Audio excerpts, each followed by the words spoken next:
Real issues में एक दफ़ो ॿीहर भली कार है। नाज़रीन, सिंध के तारीख़ी शहर ठटे जा रहवासी अॼुकल्ह सख़्त परेशान आहिनि, छाकाणि त शहर की अक्सर आबादी के न पीअण जो पानी मुयसर है, न उते बिजली है, न ही गैस अचे थी, जंहिंजे करे उतां जे रहवासियुनि सख़्त एहतजाज शुरू किया है। कुछ ॾींहं अॻु एक वॾी रैली कढी वई, जंहिंमें समय माण्हुनि शिरकत कई। इन हवाले से असो रिपोर्टर रशीद जाखरो वधिक तफ़सीलन का आगाह कंदो। ठट्टो हूँ तो अनेक मसलन के वर चढ़ियल है, पर मौजूदा वक्त में ठट्टो पानी की शदीद खोट, बिजली और गैस की लोडशेडिंग के मोह दई रहो है। इन सजी सूरत हाल का ठट्टे जा शहरी व्यापारी, सियासी, समाजी, मजहबी तंजीमन के अगवान, तोड़े शागिर्द और नौजवान सरापा एहतजाज आइन। इतां जे शहरियों ने 4-4 किलोमीटर जा लॉन्ग मार्च की सूरत में एहतजाज किया आइन।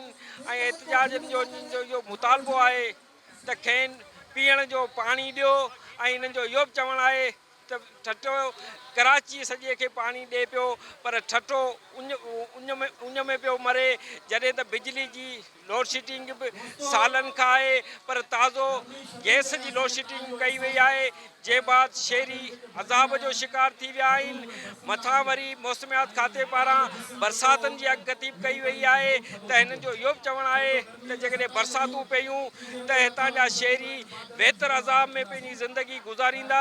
ऐं हे मुख़्तलिफ़ एहतजाज आहिनि, मुख़्तलिफ़ धरणनि जा सिलसिला जारी आहिनि, पर इंतज़ामिया हिननि जे हिकु बि नथी ॿुधे।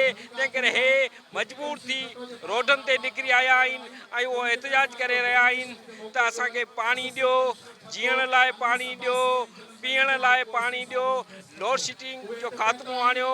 त हिननि जो इहो मुतालबो खणी इहे हिते पहुता आहिनि ऐं इन्हनि जो इहो चवणु आहे त रियासत जी ज़िम्मेवारी आहे त हे बुनियादी सहूलियतूं फराहम करे, पर रियासत अवाम जे ॾुखनि सूरनि खे ख़तमु त नथी करे, पर जेके उन जूं बुनियादियूं सहूलियत जेके हक़ आहिनि, बुनियादी सहूलियत जेके ॾियणु उन्हनि जो जेको उन्हनि जो ज़िम्मेवारी आहे उहा पूरी नथा कनि। इन करे हे मुसलसल सरापा एहतजाज आहिनि। जी नाज़रीन, ठट्टे में पानी की खोट, बिजली की लोड शेडिंग के खिलाफ शहरी जो एहतजाज कर रहा है, उन हवाले से असो रिपोर्टर आगाह कर रहे हो। कुछ एहतजाजी शहरन से सियासी समाजी अगवाणन से असो रिपोर्टर ॻाल्हि ॿोल कई है, हुननि जो छा मौक़िफ़ है, अचो तो ॿुधूं। ऐं मकली जे माण्हुनि जी हाणे जेको सब्र जो जेको पैमानो उहो हाणे लबरेज थी चुको आहे। असांखे पीअण जो पाणी ॾिनो वञे फ्लोर फोर, ऐं जेका गैस जी लोड शेडिंग आहे उहा बिल्कुलु ख़तमु कई वञे। टियों जेको बिजली जी जेका लोड शेडिंग कई वई आहे 12 खां 14 कलाक, उनखे घटाए 6 कलाक कयो वञे। उनजे करे असां अॼु DC ऑफिस जे अॻियां ही एहतजाज पंहिंजो रिकॉर्ड पिया करायूं। हींअर असां 2 कलाकनि जो अल्टीमेटम ॾिनो आहे DC खे, जेकॾहिं असांजा हे हिन मुतालबा न मंज़ूर कया या असां सां ॻाल्हियूं करे जेको हिननि कहिड़ो लाइ अमल जोड़ियो आहे, छा कयो आहे, केतिरो हिते माण्हुनि खे रिलीफ था ॾियनि, न कया त असां वरी पंहिंजी ॿी जदोजहद जे मरहले जो हिते ऐलान कंदा। माण्हुनि खे इंसान नथा सम्झनि, तंहिंजे करे बसि ॿियो कुझु कोन्हे, जानवर था सम्झनि, असांखे माण्हू नथा सम्झनि। असांजे घर मां पाणी कराची पीए थी, असांजे घर मां 80 पाणी ॾियूं था कराचीअ खे ऐं पाण गटर पीऊं था। हिन करे त असीं माण्हू कोन आहियूं, जानवर आहियूं। इहो असांजी इंतिज़ामिया जो इहो ख़्यालु आहे। पाणी स्पेशल पाणी पीअनि था, मिसकिननि खे गटर वालियूं लाइनूं आहिनि जिन में पाणी पीअनि था, बदबूदार पाणी बचनि था, सेब कॾहिं आहिनि कॾहिं कोन्हनि। 12 कलाक लोड शेडिंग थींदी आहे ऐं उनखे अलावा 2-2 कलाक जेको आहे फॉल्ट जे बहाने 14-15 कलाक लोड शेडिंग ठटे मकली ते थींदी आहे। उनखां पोइ गैस जी लोड शेडिंग जेको टाइमिंग रखी आहे इन्हनि राति जो 10 बजे खां सुबुह जो 5-5:30 ताईं। तव्हां तसवुर करियो त जिथे लाइट बि बंदि हुजे, गैस बि बंदि हुजे, त उते आम माण्हू ज़िंदगी कीअं गुज़ारींदो? बीमार या नंढा मासूम ॿार, बुज़ुर्ग, अजीब हिते हिननि गैस डिपार्टमेंट ऐं वापडा वारनि हिकिड़ो क़यामत जो मंज़र हिते आणे छॾियो आहे। ठट्टे ज़िले मां जेको आहे सो कराची खे पाणी फराहम कयो पियो वञे कींजर जे ज़रिए, ऐं तक़रीबन K1, K2, K3, K4 जो मनसूबो हाणे जेको आहे सो पाया तकमील ताईं पहुचण वारो आहे। त ठट्टे शहर खे ऐं मकली खे जेको आहे सो पाणी खां महरूम रखियो पियो वञे। असांजो मुतालबो आहे किंजर खां जेको आहे सो मकली ऐं ठटे खां जेको आहे उन्हनि खे किंजर खां सप्लाई ॾिनी वञे। नाज़रीन, लाड़काने ज़िले जो तालको डोकरी अॼुकल्ह बदअमनी जे भर चढ़ियल आहे। उते क़ाइमु कयल 30 खां वधीक पुलिस पिकटूं नफ़री खां ख़ाली पियल आहिनि, जंहिं करे ईअं लॻे थो त फोरन ऐं ॾोहारियुनि खे खुलियल छूट मिलियल आहे त उहे शहरियुनि खे फुरींदा लुटींदा वञनि। छा सूरत हाल आहे, असांखे मोहन जे दड़े जो रिपोर्टर गुलाम मुस्तफ़ा जतियाल आगाह कंदो। मोहन जो दड़ो डोकरी भर पासे जेका अमन अमान जी सूरत हाल तमामु ख़राबु आहे।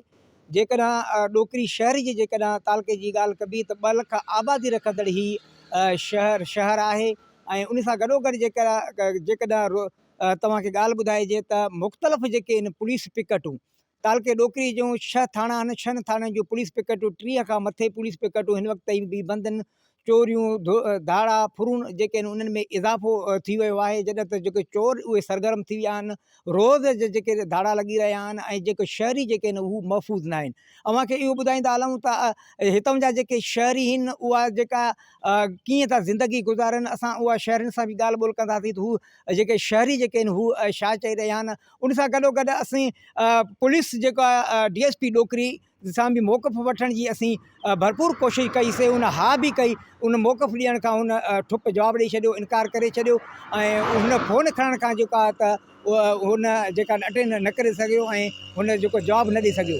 अव्हांखे इहो ॿुधाईंदा हलूं त तालके डोकरी जा 6 थाणा आहिनि, जंहिंमें बाडर, डोकरी, सीहड़, एयरपोर्ट जी जेकॾहिं ॻाल्हि कजे त थाणो ही VIP थाणो आहे।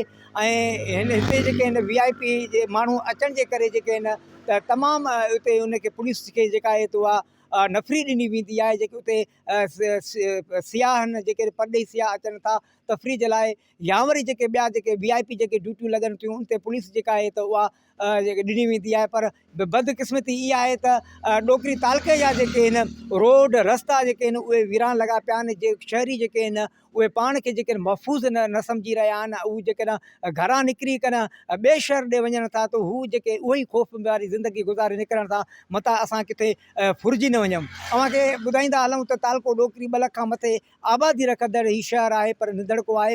हितां जे चूंडियल नुमाइंदो ऐं जेको SSP DIG पारां जेके आहिनि उन को बि नोटिस न वरितो आहे। जॾहिं जेके तोड़ीक 2 सालनि खां वठी करे पुलिस पिकटूं जेके आहिनि उहे बंदि पयूं आहिनि। हिन वक़्तु जेके 3 SP जेके आहिनि लाड़काने जा तब्दील थी चुका आहिनि, पर हिन वक़्तु तालके डोकरी जी सूरत हाल साॻी ई बरक़रार आहे। नाज़रीन, गुलाम मुस्तफ़ा जतियाल मोहन जे दड़े जो रिपोर्टर डोकरी तालके में बदअमनी जी सूरत हाल खां आगाह करे रहियो हो। असांजो रिपोर्टर उतां जे कुझु मक़ामी शहरनि सां ॻाल्हि ॿोल कई आहे। हू इन मामले ते छा था चवनि, संदन छा मुतालबो आहे, छा मौक़िफ़ आहे, अचो त ॿुधूं। मासूम ॿारनि सां उन अॻुवाऊं मामलात ख़राबु थियनि था, माऊं वीचारियूं मरंदे मरी थी वञनि पियूं।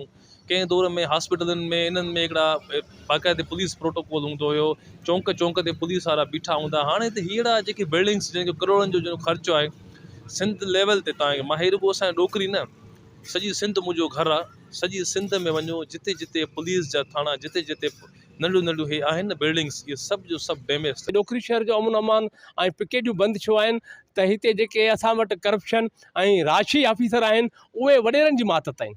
उन्हनि जो जेको असांजो हिते जेको सिस्टम आहे सॼो वॾेर खे शाही आहे ऐं वॾेर को निज़ाम आहे। हाणे वॾेर को शाही, वॾेर को निज़ाम जो मक़सदु इहो आहे त जेके हिते ग़रीब माण्हू आहिनि उन्हनि खे पीड़िणो आहे ऐं सिंध जो अमन अमान तबाह करिणो आहे। पुलिस पिकटूं 30 खां 35 ताईं बंदि आहिनि ऐं का बि सपोर्ट अवामी माण्हू खे कान्हे।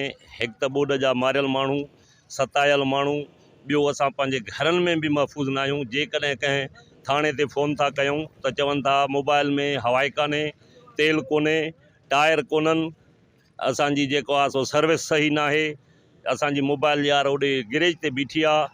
इन जे करे जेकॾहिं राति जो बि असांजा तारा पटिया पिया आहिनि। जीअं त तालके डोकरी जो अमन अमान ॾींहों ॾींहुं ख़राबु थींदो थो वञे। राधन रोड ॾिसो वीरानी जो ॾेख थो ॾे, हेॾे डोकरी जो रोड ॾिसो वीरानी जो ॾेख थो ॾे, मोहन जे दरे ॾिसो त ओॾो बि वीरानी जो ॾेख थो ॾिसे न। ऐं राति जे टाइम में पुलिस रोडनि ते आई ई कोन। अॻ में तालके डोकरी में 30 पिकनेटियूं हूंदियूं, तंहिंमें अमन अमान हूंदो। हाणे अमुन सफ़ा कोन्हे को। माण्हू ॾींहं ॾिठे जेको आहे सो ॾोहारियुनि ऐं दहशतगर्दनि जे जेके वर चढ़ी था वञनि।